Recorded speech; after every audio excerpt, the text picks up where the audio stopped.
Assalamualaikum warahmatullahi wabarakatuh. Selamat pagi, selamat siang, selamat malam Bapak Ibu Guru.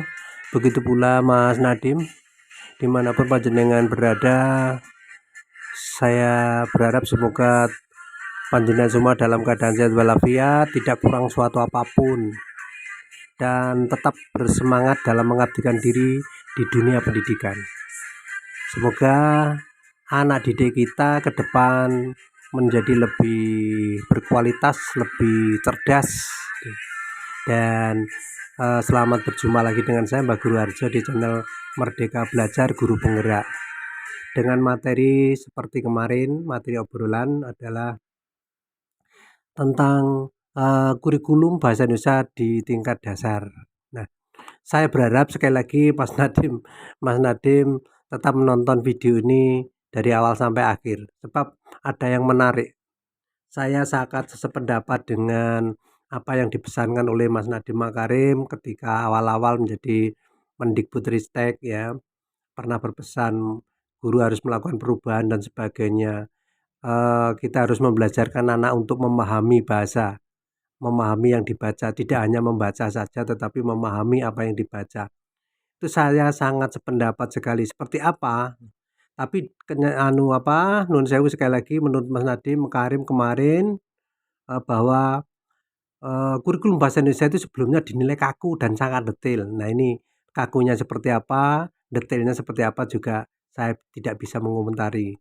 Nah, sekarang Kumer itu untuk bahasa Indonesia standar capaiannya agar peserta didik memiliki kemampuan berbahasa untuk berkomunikasi. Ini yang saya blok merah. Ini saya kurang sependapat. Kalau saya, karena kemampuan berbahasa itu sama dengan kemampuan berkomunikasi, maka tidak kata untuk yang tepat tetapi atau, sehingga tidak membingungkan. Itu menurut saya. Sekali lagi saya tidak menggurui Mas Nadiem Makarim, tetapi saya berhak untuk berpendapat. Demikian Mas Nadiem Makarim ya. Jadi kita terbuka saja berdiskusi lewat medsos ini. Itu pendapat Mas Karim. Kesimpulannya memang pembelajaran bahasa Indonesia itu gagal karena di dalam kurikulumnya bermasalah, ada yang salah ya, termasuk seperti apa yang ingin saya sampaikan ini. Saya bertanggung jawab, sekali lagi saya bertanggung jawab, dan saya telah mempraktekkan seperti apa konsepnya yang benar. Nah, saya mendasar dari satu pengertian dan fungsi bahasa, filosofinya hakikat belajar bahasa dan tujuan pembelajaran bahasa Indonesia di SD, maka kurikulum bahasa Indonesia harus diarahkan, dikonsepkan, dilaksanakan, atau diarahkan agar peserta didik itu memiliki kemampuan berkomunikasi secara efektif dan efisien dengan etika yang berlaku baik secara lisan maupun tulis. Mampu berkomunikasi ini loh. Mampu berkomunikasi itu artinya mampu memahami bahasa, itu satu aspek. Kemudian satu lagi menggunakan bahasa, sudah dua aspek, dan tiga menguasai kebahasaan. Jadi dapat berkomunikasi itu penjabarannya tidak dapat membaca, menulis, berbicara, menyimak.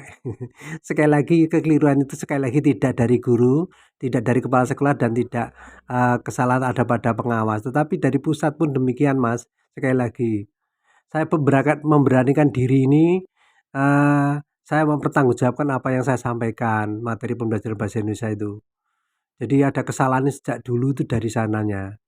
Nah, untuk mewujudkan agar saya dapat berkomunikasi, maka proses pembelajaran harus disampaikan dalam 3 aspek pembelajaran, yaitu pemahaman bahasa seperti yang kemarin saya sampaikan, penggunaan bahasa, dapat menggunakan bahasa baik dalam segala bentuk baik lisan maupun tulis, dan aspek kebahasaan dapat menguasai kebahasaan atau kaidah bahasa baik lisan maupun tulis.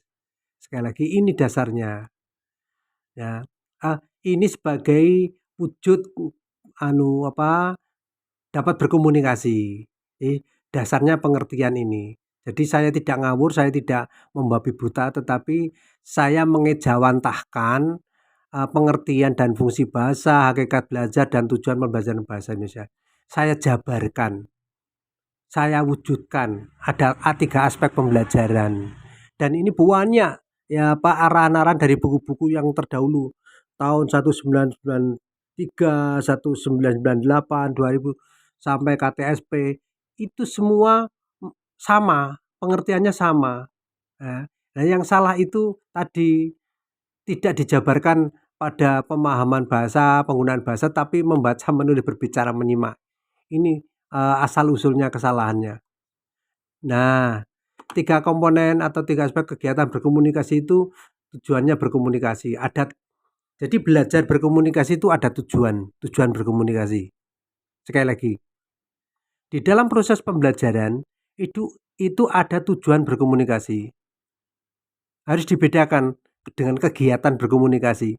Nah, kalau tujuan berkomunikasi dapat memahami bahasa, dapat menggunakan bahasa, dapat menguasai kaidah kebahasaan atau kaidah kebahasaan, ya, kebahasaan, kaidah atau kebahasaan dibolak-balik enggak apa-apa, kebahasaan atau kebahasaan.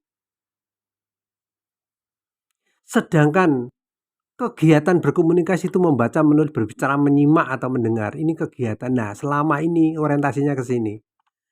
Memandangnya, melihatnya orang-orang nun sewu, termasuk dari pusat itu pengelolaannya ini.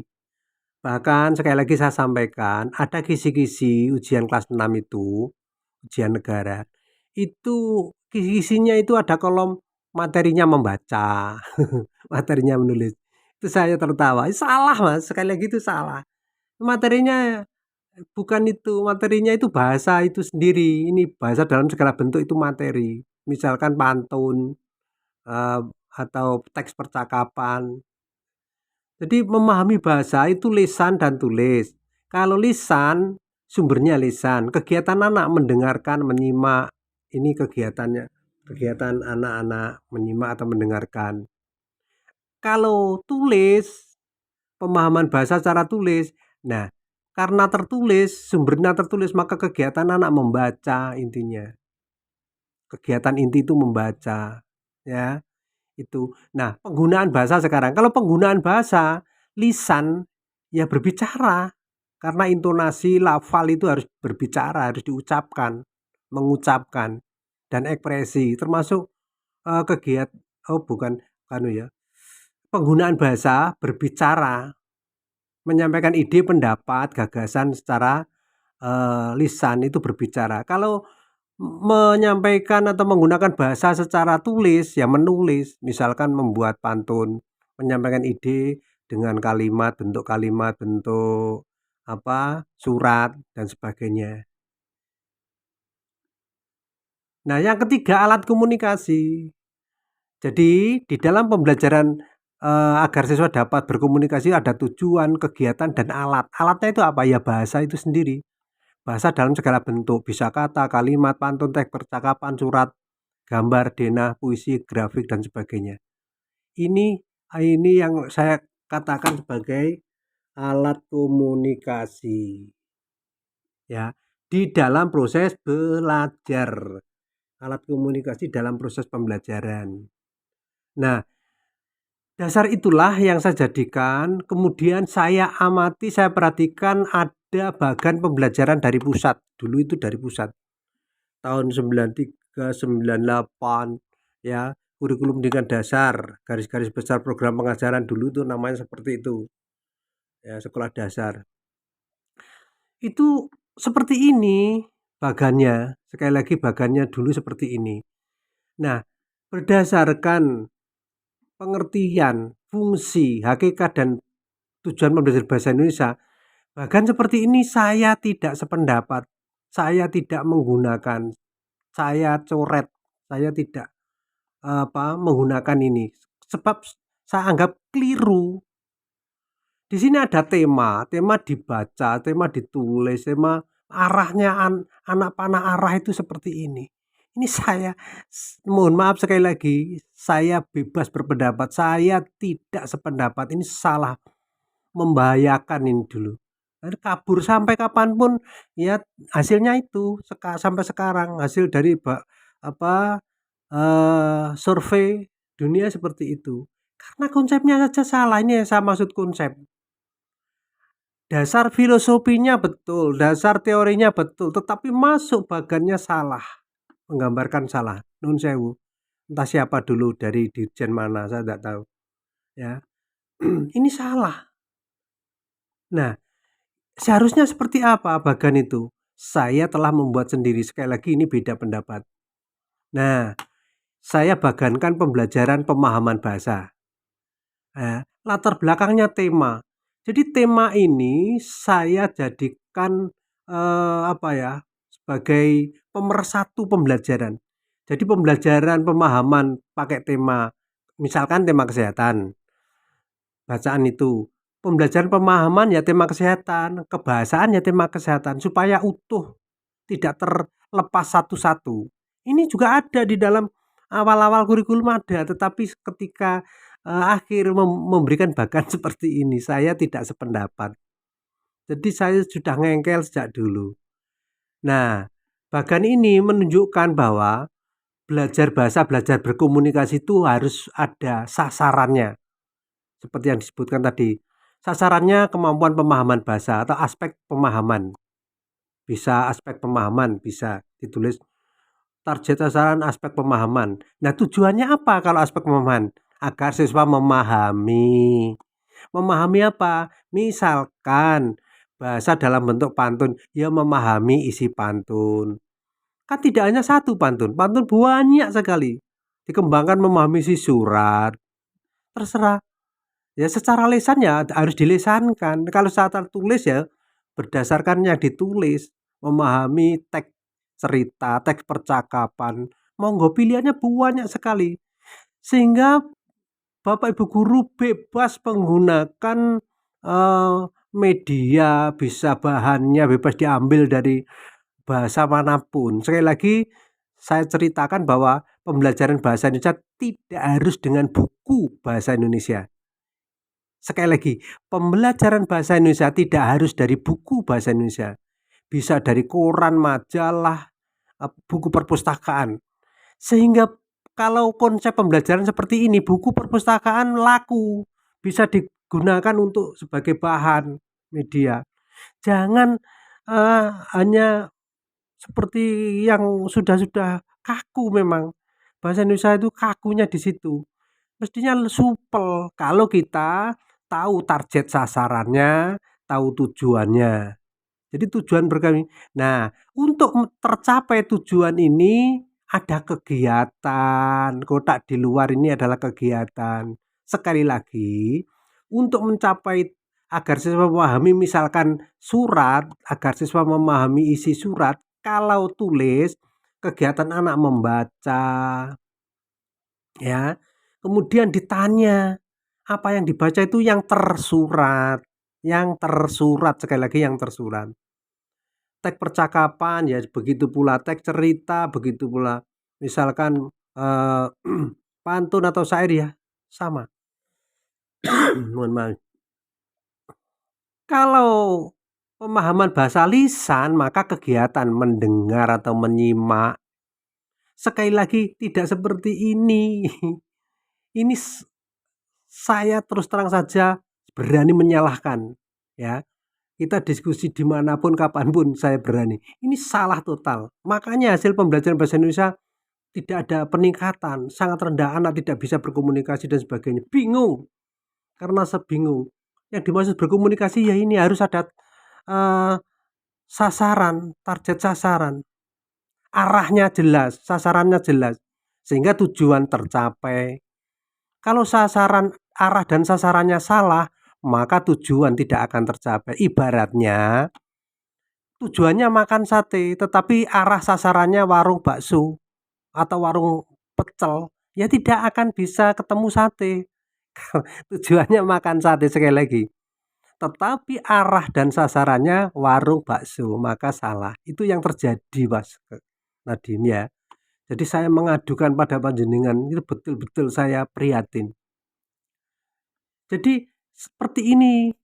Sekali lagi tema kesehatan, maka pembelajaran yang lain penggunaan bahasa ya tema kesehatan, kebahasaan ya temanya kesehatan supaya nyambung kosakatanya, kata-kata yang ada di dalam itu nyambung, tidak lepas.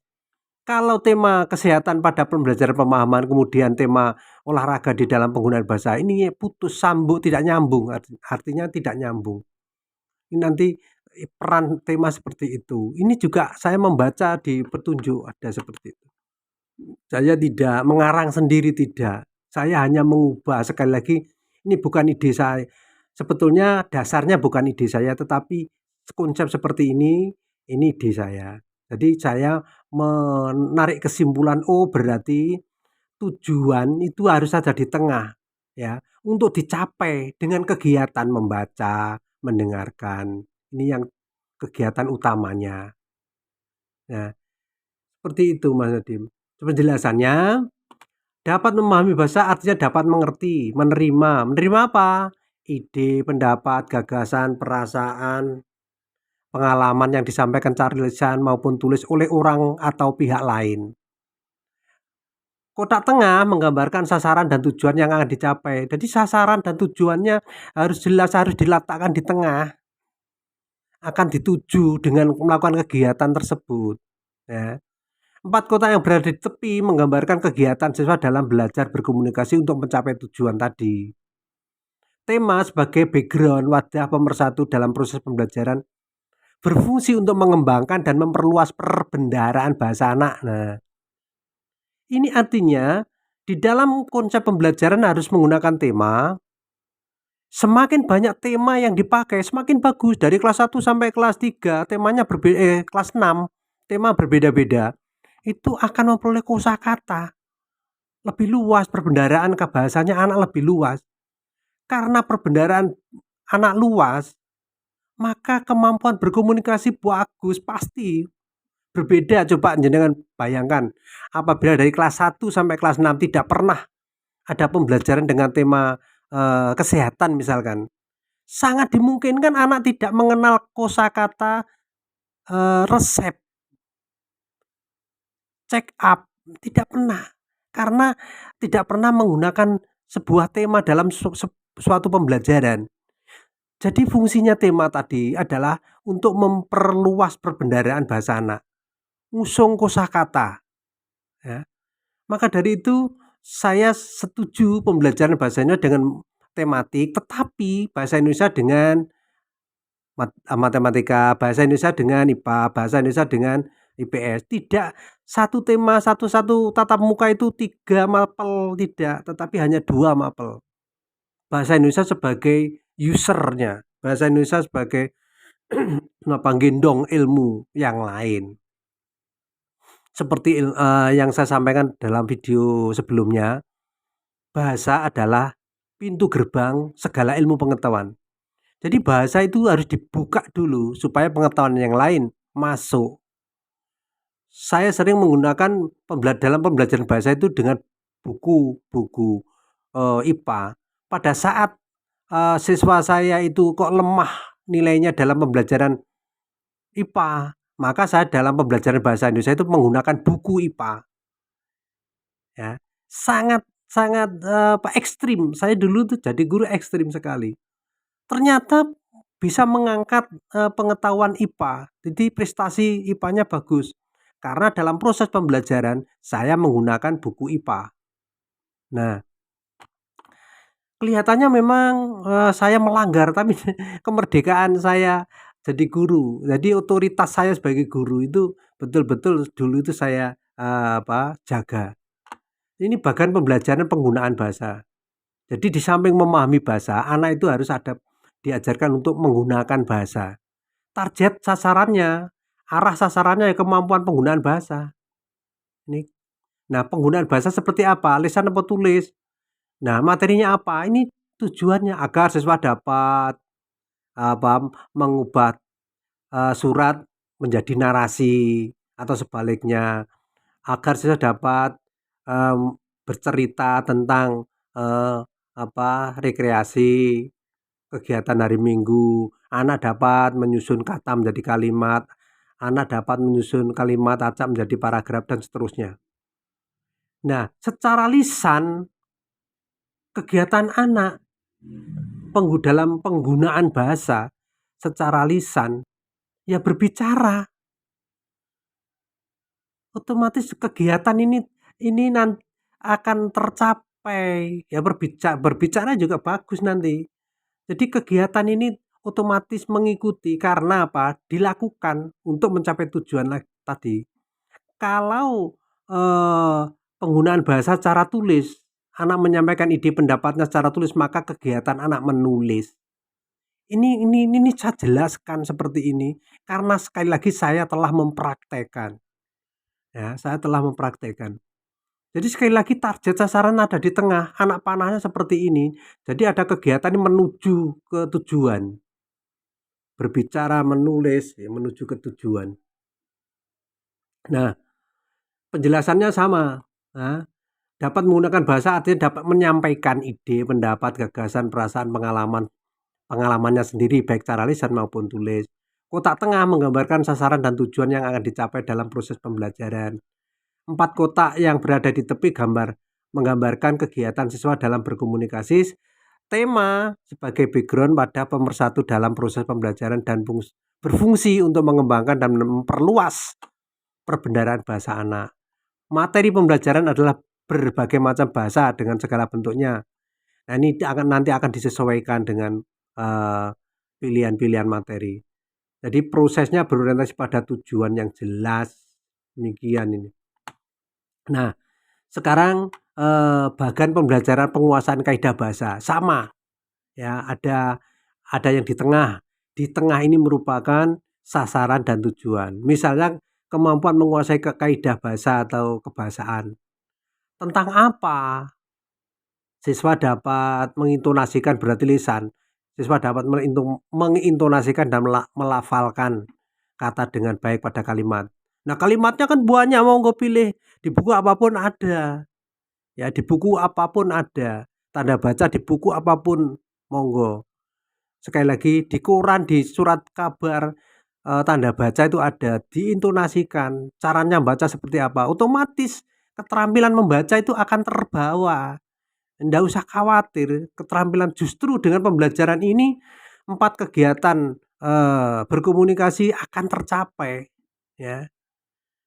Agar siswa dapat membubuhkan tanda baca, ya berilah kalimat yang tanpa ada tanda baca, kemudian anak-anak dilatih untuk membubuhkan tanda baca atau huruf kapital atau huruf besar. Anak-anak dilatih praktek. Ya, dalam proses pembelajaran diberikan kalimat tanpa huruf besar, anak-anak kemudian sebelumnya kan diajarkan, diberikan, kemudian dijelaskan, anak-anak menerapkan gitu loh, anak menerapkan. Jadi huruf besar itu adalah itu pengertian, itu dimiliki oleh guru. Sekali lagi, bahwa penggunaan huruf besar atau huruf kapital itu pada awal kalimat, unsur kata orang, nama kota. Hal-hal semacam itu dimiliki. Jadi ilmu bahasa itu harus dimiliki oleh guru, tetapi tidak diajarkan kepada murid. Apalagi ditanyakan atau dievaluasikan, tidak. Begitu Mas Nadim. Jadi yang terjadi seperti itu. Agar saya dapat misalkan membubuhkan tanda baca, ya diberikan kalimat tanpa tanda baca, anak diminta untuk membubuhkan, bisa atau tidak. Ini praktek langsung. Jadi kegiatan menulis, ya. Kalau lisan kegiatannya tadi berbicara. Nah, ini bagan seperti ini sekali lagi sudah saya terapkan. Nah, temanya sama dengan pada pembelajaran pemahaman. Nanti untuk kelas 1 sampai kelas 6 itu beda-beda porsinya. Monggo. Kalau saya monggo itu berdasarkan nanti pendapatnya para profesor, para dokter yang membidangi untuk kelas 1, 2 kan sekarang ada klaster ya, ada klaster-klaster itu pembagian kelas 1, 2, 3, 4, 5, 6. Kelas 1, 2 itu kalau saya cenderung ke kebahasaannya yang lebih banyak yang dominan. Ya, kebahasaannya mungkin 40, penggunaan 30 dan pemahaman 30. Kelas 3, 4 itu pada pemahaman dan kelas 6, 5, 6 penggunaan bahasa. Itu cenderung ke situ kalau saya diminta pertimbangan bagaimana porsinya, prosentasenya untuk kelas 1 sampai kelas 6. Jadi kelas 1, 2 itu kebahasaan yang lebih banyak, kelas 3, 4 pemahaman dan kelas 5, 6 penggunaan bahasa. Penjelasannya sama seperti pada tadi. Dapat menguasai kaidah bahasa atau kebahasaan itu artinya memiliki dan mengerti hal-hal yang terkait dengan aturan dan tata cara penggunaannya dengan benar. Karena ada saran atau apa ya, bukannya saran memang kewajiban, kita harus menggunakan bahasa Indonesia dengan baik dan benar, efektif, efisien, etika yang berlaku itu semua ada pada, kemampuan penguasaan kebahasaan atau kaidah. Nah, supaya siswa memiliki, atau menguasai kaidah, ya harus dibelajarkan. Kalau tidak ada pembelajaran mana mungkin. Sekali lagi ya tidak mungkin memiliki kebahasaan dengan baik. Padahal kebahasaan itu memberikan kontribusi kepada, penggunaan bahasa dan akhirnya pemahaman bahasa pun memerlukan kebahasaan atau kaidah. Terus materinya itu ada pada buku EYD kalau dulu, sekarang PUEBI ya, dan KBBI. EYD itu ejaan yang disempurnakan, karena bahasa itu kan ilmu sosial, berkembang apalagi sekarang, perkembangan bahasa luar biasa. Kosakata berkembang luar biasa. PUEBI Pedoman Umum Ejaan Bahasa Indonesia dan KBBI Kamus Besar Bahasa Indonesia. Ini guru harus betul-betul punya, paling tidak mendownload di, Mbah Google sekarang. Kalau dulu belum ada Mbah Google ya, saya punya ini beli semua. Untuk memperkaya, perbendaharaan guru. Guru harus mengembangkan keilmuannya, ya. Guru harus mengembangkan keilmuannya, termasuk itu tadi, kata-kata baku, tidak baku, ada semua di dalam Mbah Google. Nah, kotak tengah menggambarkan sasaran dan tujuan yang akan dicapai dalam proses pembelajaran. 4 kotak yang berada di tepi menggambarkan kegiatan siswa dalam belajar berkomunikasi. Tema sebagai background wadah pemersatu dalam proses pembelajaran dan berfungsi untuk mengembangkan serta memperluas perbedaan bahasa. Sedangkan materi pembelajaran adalah berbagai macam bahasa dengan segala bentuknya seperti huruf, abjad kata, suku kata, dan sebagainya. Nah, proses pembelajaran berorientasi pada tujuan yang jelas. Ini konsep yang, saya kembangkan, yang pernah saya terapkan. Ya, saya kira demikian, ada kurang lebihnya saya mohon maaf, karena manusia biasa mungkin ada kata-kata yang salah, kurang berkenan di hati panjenengan semua, menyinggung perasaan, ada tulisan yang salah, ketik, saya mohon maaf dan saya ucapkan terima kasih. Wassalamualaikum warahmatullahi wabarakatuh.